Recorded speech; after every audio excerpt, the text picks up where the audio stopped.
So good day, folks. Today I'll talk about Operation Badla. That's Aparna Yadav that everybody thought that would play out as a major victory, Badla against the Samajwadi Party. But like I said, जब भी बदले की भावना होती है ना, वो किसी ना किसी तरीके वो जो तीर है वो घूम फिर के लाइक अ बूमरैंग आप ही को लगता है और यही होने वाला है यहाँ पर. उसकी बात थोड़ी बाद में, but now hear this, right?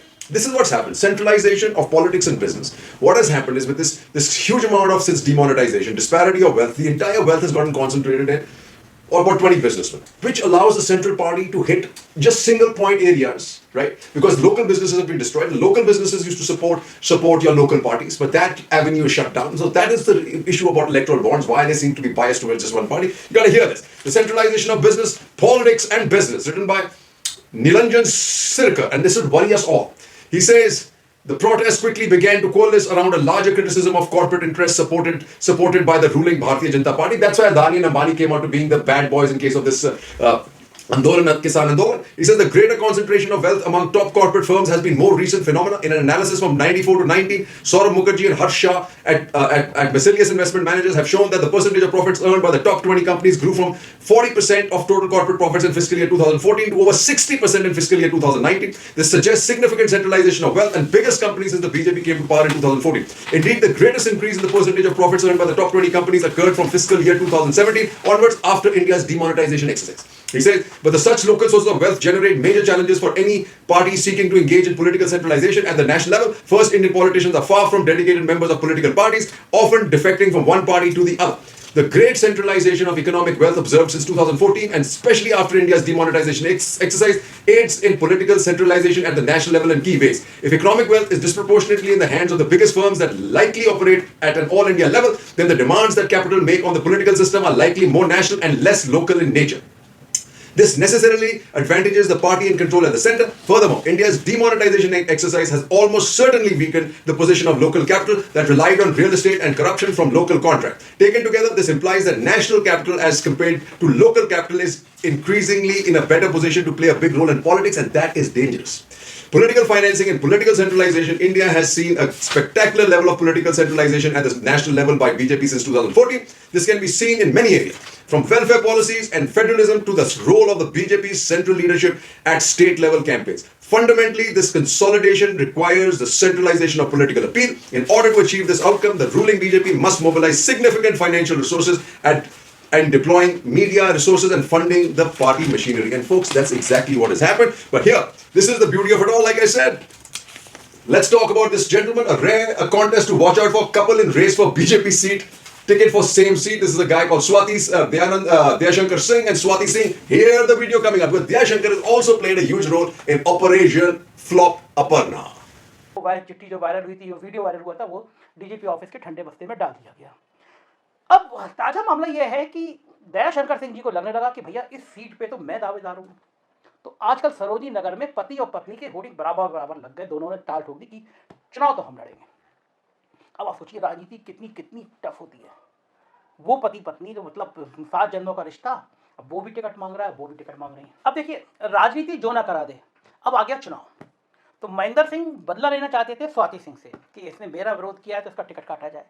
तो वो टिकट कटना है तो आप किसी और प्रत्याशी को ले आओ. लेकिन बताया जाता है कि महेंद्र सिंह ने हाथ रख दिया दयाशंकर सिंह के ऊपर कि तुम लड़ो ना यार, सीट तो तुम्हारी है. राजनीतिक गलियारों में इस बात की बहुत चर्चा है. अब महेंद्र सिंह मतलब योगी आदित्यनाथ, और योगी आदित्यनाथ मतलब स्वतंत्र देव सिंह. ये आजकल एक तिगड़ी एक हो गई है. स्वतंत्र देव सिंह, महेंद्र सिंह, योगी आदित्यनाथ, ये कैंप है.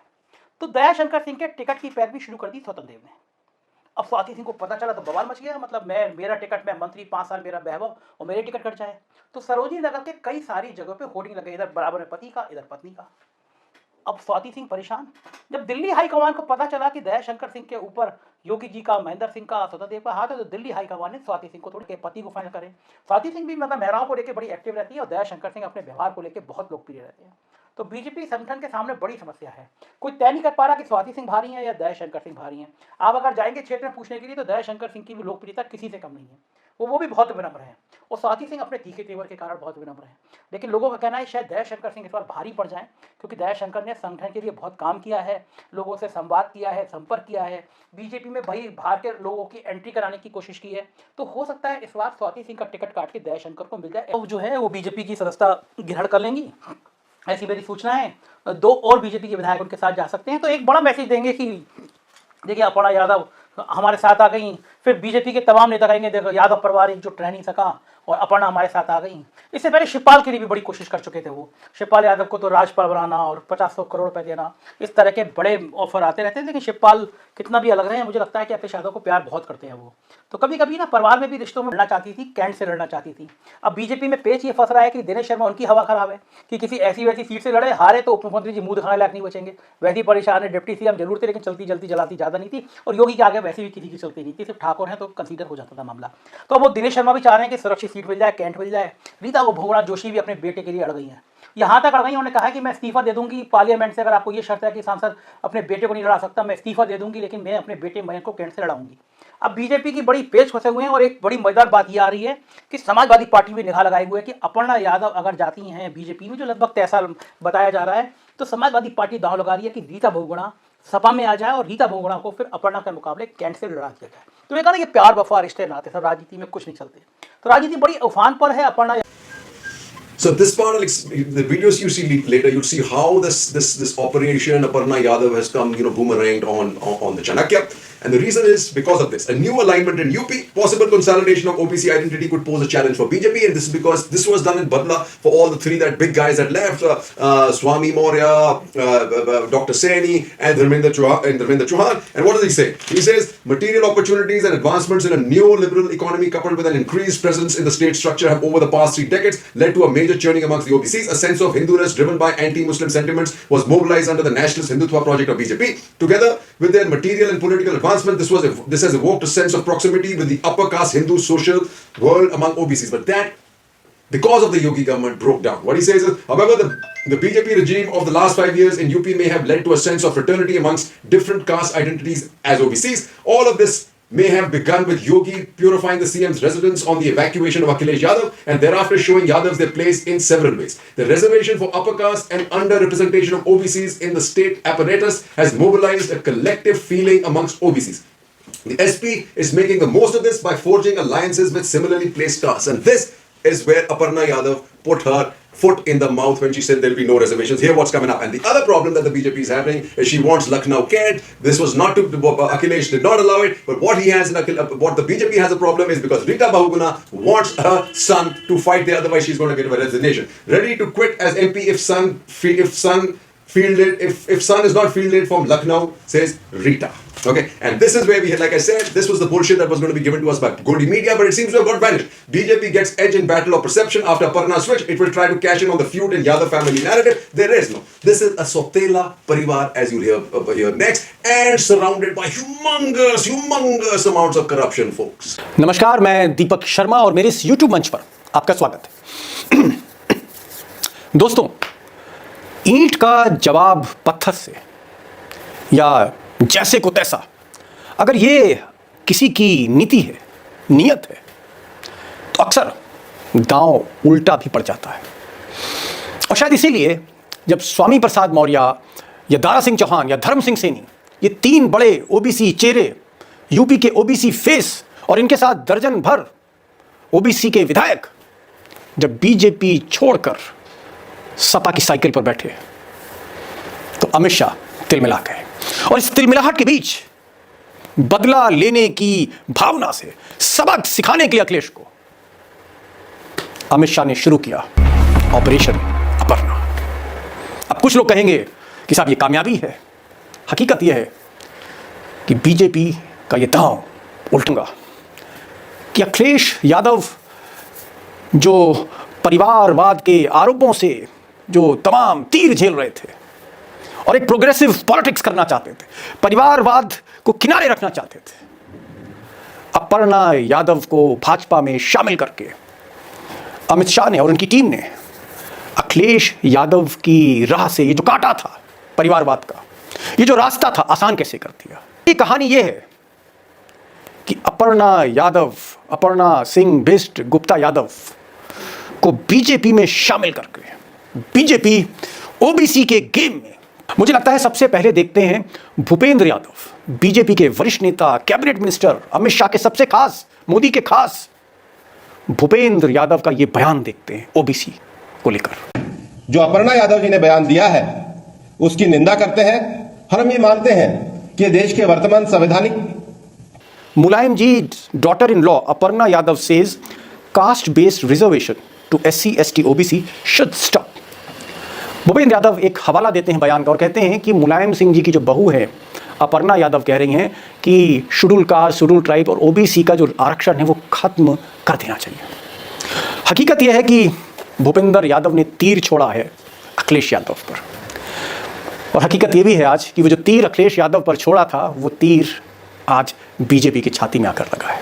आज जिस नेता को उन्होंने अपने पार्टी में शामिल किया है वो कह रही हैं कि साहब OBC को रिजर्वेशन खत्म करना चाहिए। और जो भगदड़ मची बीजेपी में, जिस OBC की नाराजगी की वजह से मौर्य भाग गए, चौहान भाग गए, सैनी भाग गए, तमाम OBC के मंत्री भाग गए, उसी जाल में अमित शाह फंस गए।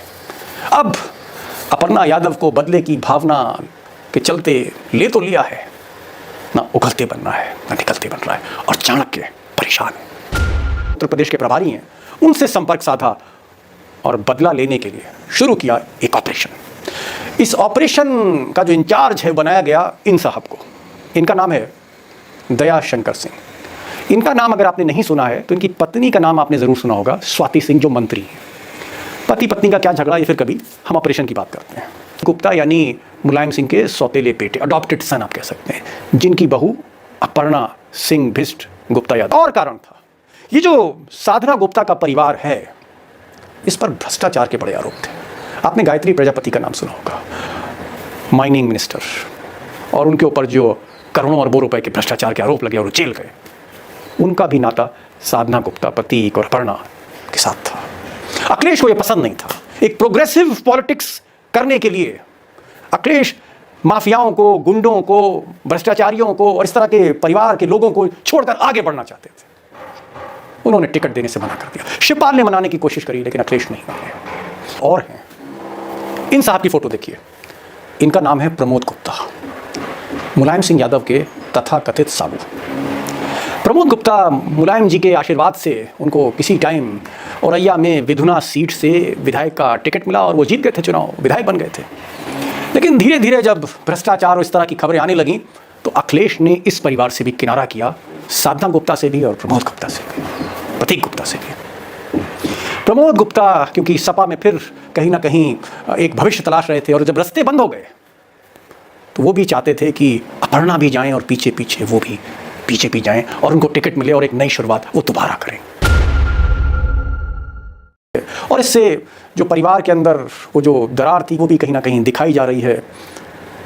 लेकिन परिवार दरअसल सौतेला है और भ्रष्टाचार से घिरा हुआ है, महत्वाकांक्षाओं से घिरा हुआ है। और मुझे लगता है कि कहीं ना कहीं जिन चीज़ों से निजात पाना चाह रहे थे अखिलेश यादव, जहाँ से मुक्ति चाह रहे थे, बचना चाह रहे थे, कहीं ना कहीं बदले की भावना में अमित शाह ने वो रास्ता अखिलेश के लिए आसान कर दिया। So in conclusion, why this OBC is moving away back to Samajwadi Party is what Sagarika Ghosh writes. She read UP backward and forward. He said in North India with low levels of education and little industrial growth, it is only through stakeholding in Mai Baap Sarkar that backward communities see their salvation. They want direct power sharing in the system through politics, and that's what they thought they had. Today it is clear from high-profile OBC departures from BJP that the Saffron Party has simply not been able to meet aspirations of communities who feel left out. UP has seen student unrest, examinations being cancelled after paper leaks, recruitment scams involving the appointment of fake teachers, and protests by OBCs because reserved category jobs have not been made available. Really, BJP's La Bharti politics in UP, or directly handing over free rations or rupees 1,100 to students who attend school, or rupees 2,000 through the Kisan Samman Nidhi, are only sops, not a direct share or partnership in power, and they figured this out. No amount of politically manufactured Hindutva will paper over deeply iniquitous caste divisions in India's society. This is a point to note, as the canny former PM VP Singh knew when he deployed the Mandal Commission report of 1989. The single Hindu identity is a myth. Is a myth, folks.